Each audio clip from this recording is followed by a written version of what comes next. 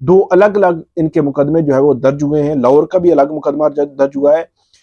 اس میں arsenic powder تھا جس کی مقدار زہریلی نہیں تھی۔ اچھا، میں نے پچھلی ویڈیوز میں نے آپ کو بتایا تھا کہ کچھ ماہرین سے ہماری بات ہوئی تھی، تو جو آرسینک پاؤڈر ہے بہت زیادہ خطرناک نہیں ہے، لیکن آپ یہ کہیں کہ یہ ایک نارمل پاؤڈر ہے، یہ بھی نہیں، ایسا بھی نہیں ہے۔ یہ اس میں خطرہ، ڈینجر موجود ہے، زیادہ نہیں ہے لیکن موجود ہے۔ پولیس اب رپورٹ میں یہ کہہ رہی ہے کہ اس کی مقدار زہریلی نہیں تھی۔ آرسینک جو پنسار ہوتا ہے، پنسار ان سے جو ملتا ہے ان کا ڈیٹا اکٹھا کیا گیا ہے۔ مطلب راولپنڈی، اسلام آباد یا ان علاقوں میں جہاں جہاں سے آرسینک پاؤڈر ملتا ہے، مل سکتا ہے، لوگ خرید سکتے ہیں، ان کا ڈیٹا پولیس نے اکٹھا کیا ہے۔ تفتیشی ٹیمیں ان تمام جو دکانیں ہیں ان کے جو ہے وہ دورے کر رہی ہیں، پوچھ رہی ہیں۔ سی ٹی ڈی کی 2 ٹیمیں ہیں، راولپنڈی، اسلام آباد کی، وہ بنائی گئی ہیں۔ سی ٹی ڈی فوٹیجز اور خط بھیجنے والوں کے نام نادرا کو بھجوا دیے گئے ہیں۔ اچھا، اب یہ بھی عجیب بات ہے۔ ٹھیک ہے، بہرحال پولیس کا اپنا طریقہ کار ہے کہ پولیس اس کو انویسٹیگیٹ کرے اور تحقیقات کرے، نادرا کو وہ نام بھی بھجوائے، لیکن کیا ایسا ہوتا ہے کہ کوئی اتنا خطرہ مول لے، اتنا خطرناک کام کرے، تھریٹ دے، سپریم کورٹ کے ججز کو تھریٹ دے، ہائی کورٹ کے ججز کو تھریٹ دے، اور وہ اپنا نام لکھے گا، اپنا ایڈریس لکھے گا، اوریجنل نام لکھے گا؟ یہ ہو نہیں سکتا۔ بہرحال پولیس نے نادرا کو نام بھیجے ہیں، اور جو لفافے ہیں ان پر تحریر اور سیاہی کو تجزیہ کے لیے ایکسپرٹ کو بھجوا دیا گیا ہے، اور خط پر جو لگائی جانے والی پوسٹل سٹیمپ کا بھی تجزیہ کیا جا رہا ہے۔ سپریم کورٹ، ہائی کورٹ کو روزانہ کی بنیاد پر رپورٹ جمع کروائی جا رہی ہے۔ تو یہ بڑی اہم بات ہے کہ سپریم کورٹ آف پاکستان کو اور اسلام آباد ہائی کورٹ کو روزانہ کی بنیاد پر اس سے متعلق رپورٹ جمع کروائی جا رہی ہے۔ شروع میں یہ بتایا گیا تھا کہ راولپنڈی کے سیٹلائٹ ٹاؤن میں جہاں جو پوسٹ آفس ہے وہاں شاید یہ پوسٹ کیے گئے تھے یہ خطوط، اور یہاں سے پھر اسلام آباد ہائی کورٹ اور سپریم کورٹ کے ججز کو جو ہے وہ جاتے رہے ہیں۔ لیکن پولیس اس حوالے سے ابھی تحقیقات جاری رکھے ہوئے ہے، لیکن یہ کیا آؤٹ کم ہوگا، کیا ہوگا، ابھی تک کچھ کہنا جو ہے وہ قبل از وقت ہے اس سارے معاملے میں۔ لیکن ایک چیز طے ہے، 7 دنوں میں پولیس ابھی تک اس بندے تک، گروہ تک، یا کوئی اگر کوئی اس کے پیچھے کوئی پارٹی ہے، کوئی مطلب دہشت گرد پارٹی ہے یا جماعت ہے یا کوئی بھی تحریک ہے، تو اس تک جو ہے وہ نہیں پہنچ سکے۔ یہ ایک طے شدہ ہے۔ لاہور ہائی کورٹ میں بھی سی ٹی ڈی جو ہے اس نے تحقیقات جاری رکھے ہوئے ہیں لاہور پولیس نے، لیکن لاہور پولیس بھی ابھی تک اس نقطے تک، اس پوائنٹ تک نہیں پہنچ سکی کہ جہاں تک یہ کہا جائے کہ وہ اب کسی کو گرفتار کرنے کی پوزیشن میں ہے۔ تحقیقات ابھی تک جاری ہیں، آؤٹ کم جو بھی ہوگا وہ آپ کے سامنے ہم رکھتے رہیں گے جیسے جیسے اپڈیٹس آ رہی ہیں، کیونکہ یہ ایک بڑا اہم معاملہ ہے۔ دوسرے معاملے کی طرف پڑھتے ہیں، وہ ہے 25 مارچ کو اسلام آباد ہائی کورٹ کے 6 ججز نے خط لکھا سپریم جوڈیشل کونسل کو۔ شروع میں اس پہ لے دے ہوئی، ایک فل کورٹ، دوسری فل کورٹ، وزیر اعظم سے ملاقات، کمیشن بن گیا، کمیشن نے جو ہے وہ معذرت کر لی، جو تصدق جیلانی صاحب نے، خط لکھا گیا، بہت زیادہ تنقید ہوئی، معاملات چلے۔ سپریم کورٹ آف پاکستان نے آج خود نوٹس لیا اور 3 اپریل کو سماعت بھی ہو گئی۔ 3 اپریل سے لے کر اب آج ہم 7 اپریل تقریباً 4 بجے یہ بات کر رہے ہیں، جب یہ ویڈیو ہم ریکارڈ کر رہے ہیں، تو 4 اپریل تک جو ہے وہ ابھی تک ریٹن آرڈر نہیں آیا۔ ریٹن آرڈر جو ہے وہ کیوں اہمیت کا حامل ہے سپریم کورٹ آف پاکستان کا؟ 2 وجہوں سے اہمیت کا حامل ہے۔ ایک تو سپریم کورٹ آف پاکستان اس میں کیا لکھتی ہے، کیا آبزرو کرتی ہے، کیا ریمارکس آتے ہیں، ایک، اور دوسرا ججز کیا اپنے طور پر ججز کی جانب سے الگ سے بھی کوئی اضافی نوٹ یا اس قسم کی کوئی چیز آ سکتی ہے یا نہیں آ سکتی، یہ بھی بڑا امپورٹنٹ ہوگا۔ دوسری جو جہت ہے وہ میری نظر میں بڑی اہمیت کی حامل ہے، وہ یہ کہ جب 3 اپریل کو سماعت ہوئی تھی تو اس وقت جو جسٹس منصور علی شاہ، انہوں نے یہ کہا تھا کہ آج کے بعد ہمیں یہ طے کر لینا ہے کہ آج کے بعد کوئی ایسا معاملہ نہ ہو، اگر ہو اور اس ہائی کورٹ کا چیف جسٹس کچھ نہ کرے تو پھر کیا ہونا چاہیے۔ ہم نے اس والے سے کوئی میکانزم بنانا ہے تاکہ ہائی کورٹ کے ججز اور ڈسٹرکٹ جوڈیشری کے ججز جو ہے وہ کام کر سکیں، سموتھلی کام کر سکیں، ان کے کام میں کوئی رکاوٹ نہ ڈال سکے. اگر کوئی فیوچر میں رکاوٹ ڈالے تو اس رکاوٹ کو روکنے کے لیے کوئی میکانزم جو ہے وہ موجود ہو.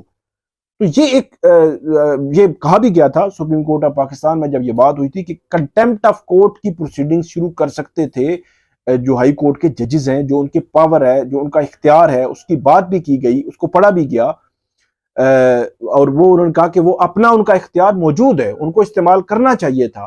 یہ ایک پاسبلٹی ہے کہ جو سپریم کورٹ آف پاکستان ہے وہ اپنے آرڈر میں، ایک تو انہوں نے یہ کہنا ہے کہ اس آرڈر میں جو آئندہ فل کورٹ ہوگی یا کب ہوگی، تاریخ کیا ہوگی، فل کورٹ ہوگی یا نہیں ہوگی، ہونی تو ہے ہی ہے لیکن یہ کنفرم ہوگا. اور تیسرا معاملہ کہ سپریم کورٹ آف پاکستان اپنے آرڈر میں وہ جو کنٹیمپٹ آف کورٹ کی بات ہے وہ ریپروڈیوس کر دے یا اس سے متعلقہ کر دے کہ یہ تو ان کا آلریڈی اختیار ہے. انہوں نے کہا جو معاملہ ہمارے سامنے آیا ہوا ہے وہ تو ہم دیکھ لیں گے، لیکن یہ آلریڈی اختیار ہے. ایسی سچویشن بھی بنی کہ سپریم کورٹ آف پاکستان اپنے آرڈر میں صرف یہ لا لکھ دے کہ یہ اختیار موجود ہے. تو اس کا بھی میں سمجھتا ہوں کہ جو ہائی کورٹ کی جوڈیشری ہے یا ڈسٹرکٹ جوڈیشری ہے اس پر ایک اثر بہرحال ہوگا. ان کو پہلے پتہ تو ہے ہی ان کو کہ یہ ہمارا اختیار ہے، لیکن ایسے اختیارات، ایسی جو سنگین نوعیت کے معاملات میں اس اختیار کو ہم ریسنٹ پاسٹ میں یا اپنے ماضی میں اگر ہم دیکھیں تو ایسا اختیار استعمال نہیں کیا گیا. اس قسم کی جس قسم کی ایلیگیشنز ابھی خط میں آئی ہیں. تو یہ ایک پاسبلٹی ہے کہ اگر ایسی کوئی سچویشن بنے، کوئی سپریم کورٹ آبزرویشن دے دے، کوئی ریمارکس دے دے اپنے آرڈر میں، تو فیوچر میں ہو سکتا ہے کہ اگر ایسا معاملہ ہوا تو اس اختیار کو استعمال کیا جائے گا تاکہ یہ سٹاپر لگ جائے، رک جائے چیزیں، اور آئندہ سے کسی کی ہمت نہ ہو کہ وہ عدالتی امور میں مداخلت کرے، تھریٹس کرے، یا کوئی بھی معاملہ جس طرح کے ایونٹس لکھے گئے ہیں اس خط میں، 6 ججز کے خط میں، اس قسم کے ایونٹس فیوچر میں نہ ہوں. تو یہ آج کی ہماری اپڈیٹ تھی، 2 قسم کی اپڈیٹ تھی. امید ہے آپ کو یہ ہماری ویڈیو پسند آئے گی. اس پہ آپ ہمیں فیڈ بیک دیجیے گا، کامنٹ کیجیے گا، یوٹیوب چینل سبسکرائب کریں، بیل آئیکن کا بٹن ضرور پریس کیا کریں تاکہ آپ کو جب بھی ہم ویڈیو اپلوڈ کرتے ہیں تو فوراً آپ کو وہ ویڈیو مل جایا کرے. جب سپریم کورٹ آف پاکستان کا ریٹن آرڈر آئے گا تو اس سے متعلق بھی آپ کو ہم تفصیل سے آگاہ کریں گے، اور جو ججز والا دوسرا معاملہ ہے جب بھی کوئی بات ہوگی تو اس سے ہم آگاہ کرتے رہیں گے. بہت شکریہ.